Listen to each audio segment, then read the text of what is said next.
नमस्ते जोहार, मैं राजू और आप देख रहे हैं 24 झारखंड न्यूज। चलिए जानते हैं सुबह से लेकर शाम तक की तमाम बड़ी खबरों को। नई दिल्ली में हेमंत सोरेन ने केजरीवाल से की मुलाकात। राजनीतिक गठजोड़ की कावदाद का माना जा रहा हिस्सा दिल्ली के मुख्यमंत्री अरविंद केजरीवाल ने मंगलवार को मुख्यमंत्री हेमंत सोरेन से मुलाकात की। मुलाकात के दौरान दोनों मुख्यमंत्रियों ने आपस में विभिन्न मुद्दों पर चर्चा की। इसे शिष्टाचार मुलाकात बताया जा रहा है, लेकिन इस दौरान दोनों के बीच देश और राज्य से जुड़े विभिन्न मुद्दों पर चर्चा हुई। मुख्यमंत्री हेमंत सोरेन 2 दिनों से दिल्ली के दौरे पर हैं, बुधवार को वापस लौटेंगे। जानकारी के मुताबिक आगामी लोकसभा चुनाव से पहले राष्ट्रीय स्तर पर बनने वाले गठबंधन पर भी बातचीत का फोकस रहा। दोनों नेताओं की मुलाकात को राष्ट्रीय स्तर पर चल रहे राजनीतिक गठजोड़ की कावदाद का हिस्सा माना जा रहा है। सांसद संजय सेठ ने 2% बाजार शुल्क को बताया काला कानून, सरकार से वापस लेने की मांग। रांची से बीजेपी सांसद संजय सेठ ने कृषि उत्पादन और पशुधन विपणन विधेयक 2022 के तहत राज्य सरकार द्वारा 2% शुल्क लगाने के निर्णय का विरोध करते हुए व्यापारियों के हित में इस काले कानून को वापस लेने की मांग की है।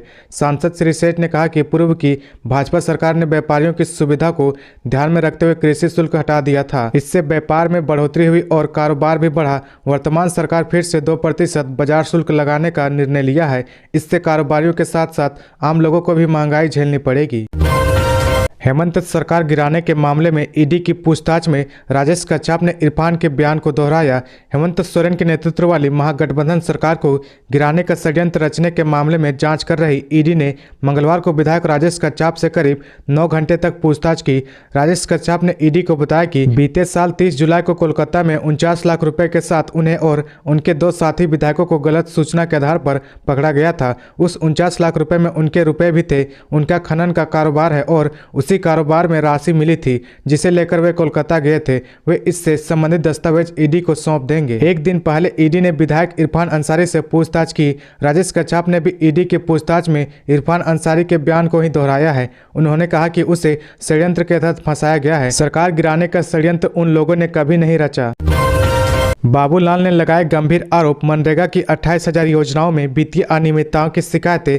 भाजपा विधायक दल के नेता बाबूलाल मरांडी ने आरोप लगाया कि राज्य की मनरेगा योजनाओं में भारी भ्रष्टाचार हो रहा है। कहा कि उन्हें मनरेगा की 28,000 विभिन्न योजनाओं में अनियमितता की शिकायतें मिली है। सोशल मीडिया में मरांडी ने आरोप लगाया कि मनरेगा की अनियमितताओं में संबंधित प्रखंडों के प्रखंड विकास अधिकारी और कर्मचारी संलिप्त है।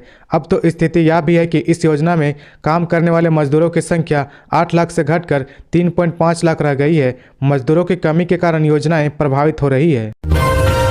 रांची विश्वविद्यालय में फर्जी सर्टिफिकेट वेरिफिकेशन मामले में रांची विश्वविद्यालय ने अब तक 3 कर्मियों पर नहीं की कोई कार्रवाई।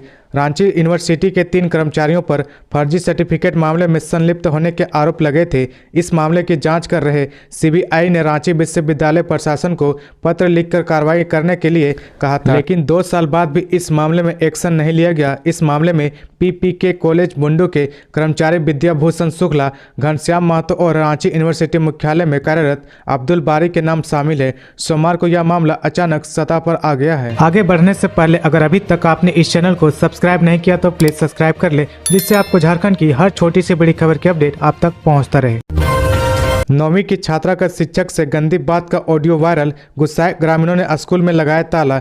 गढ़वा के उत्क्रमित उच्च विद्यालय भलुही खरौंदी की 9वीं की छात्रा और 2 शिक्षकों के बीच अश्लील बातचीत का ऑडियो क्लिप वायरल होने को लेकर मंगलवार को ग्रामीणों ने विद्यालय में तालाबंदी कर जमकर हंगामा किया। आक्रोशित ग्रामीणों ने आरोपित सहायक शिक्षक विभूति नारायण सिंह और नवलेश कुमार सिंह को बर्खास्त करने की मांग की है। इसके साथ ही दोनों के विरुद्ध कानूनी कार्रवाई की मांग की है। इस दौरान आक्रोशित ग्रामीणों ने विद्यालय में तालाबंदी कर विद्यालय में पढ़ने आए छात्र छात्राओं को घर भेज दिया।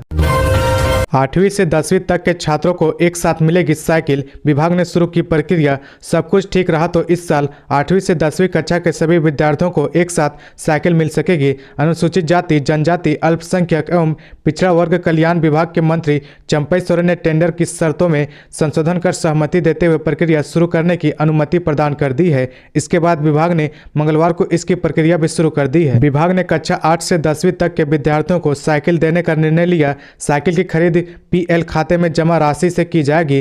दरअसल राज्य सरकार कक्षा 8 में नामांकित विद्यार्थियों को ही साइकिल देते हैं, लेकिन पिछले 2 सालों से इस कक्षा में विद्यार्थियों को साइकिल नहीं मिल सकी है। उपेंद्र सिंह हत्याकांड में सिंटू के निशानदेही पर पुलिस कर रही है पिंटू की तलाश। शहर के रिकवरी एजेंट उपेंद्र सिंह हत्याकांड में गिरफ्तार सिंटू सिंह के निशानदेही पर सरायढेला थाना की पुलिस उसके भाई पिंटू सिंह को ढूंढ रही है। घटना के दिन ही पिंटू सिंह जमशेदपुर फरार हो गया था। पुलिस की एक टीम उसे ढूंढने जमशेदपुर गई। इधर सिंटू ने पूछताछ के दौरान पुलिस को बताया कि उसका भाई पिंटू 1-2 दिनों के अंदर सरेंडर करेगा। राजधानी रांची समेत झारखंड का तापमान सामान्य से 7 डिग्री तक ऊपर। झारखंड में दिन के दौरान अब गर्मी लगने लगी है। राजधानी समेत राज्य के कई हिस्सों का तापमान मंगलवार को 3 से 7 डिग्री तक ऊपर चढ़ आया है। अधिकतम तापमान 34 डिग्री के करीब आ चुका है। रांची में अधिकतम तापमान 29.8 और न्यूनतम 13 डिग्री दर्ज किया गया है, जबकि मेदिनीनगर में यह सामान्य से 7 डिग्री अधिक है, 33.6 डिग्री सेल्सियस दर्ज किया गया है। जमशेदपुर में यह 32.6 डिग्री रहा। राज्य के अन्य हिस्सों में भी तापमान बढ़ने से लोग परेशान रहे। रामगढ़ विधानसभा उपचुनाव में यूपीए प्रत्याशी बजरंग महतो ने भरा पर्चा।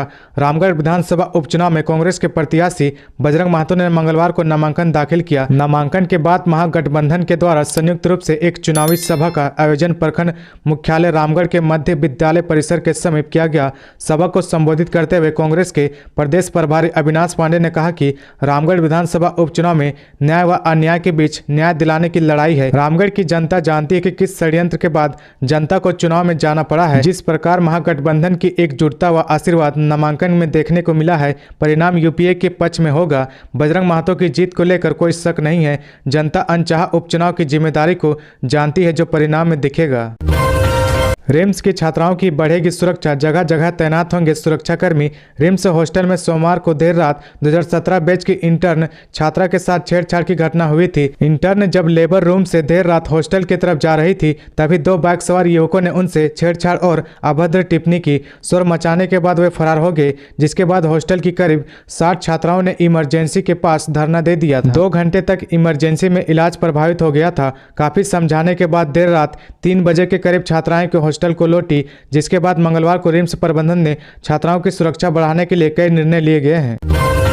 निशिकांत दुबे ने अडानी मामले में राहुल गांधी व कांग्रेस पर किया पलटवार। भाजपा नेता और गोड्डा के सांसद डॉक्टर निशिकांत दुबे ने मंगलवार को लोकसभा में अडानी समूह से जुड़ा मुद्दा उठाने और उससे सरकार को जोड़ने पर कांग्रेस नेता राहुल गांधी पर जमकर पलटवार करते हुए कई सवाल दागे और दावा किया कि कांग्रेस, कम्युनिस्ट पार्टी और अन्य विपक्षी दलों के नेताओं की भी उद्योगपति गौतम अडानी से नजदीकी रही है। उन्होंने राष्ट्रपति के अभिभाषण पर लोकसभा में धन्यवाद प्रस्ताव पर चर्चा में भाग लेते हुए यह भी कहा कि राहुल गांधी यदि साबित करे कि प्रधानमंत्री बनने के बाद नरेंद्र मोदी एक ही विमान में अडानी के साथ कहीं गए थे, तो मैं इस्तीफा दे दूंगा। दरअसल राहुल गांधी ने सदन में चर्चा में भाग लेने के क्रम में प्रधानमंत्री से सवाल करते हुए पूछा था कि अडानी जी आपके साथ कितनी बार विदेश गए हैं। तो ये थी आज की झारखंड की टॉप बड़ी खबरें। इसी तरह झारखंड की हर छोटी सी बड़ी खबर देखने के लिए आप हमारे चैनल 24 झारखंड न्यूज को सब्सक्राइब करके बेल आइकन प्रेस कर ले, जिससे आपको झारखंड की हर छोटी सी बड़ी खबर की अपडेट आप तक पहुंचता रहे।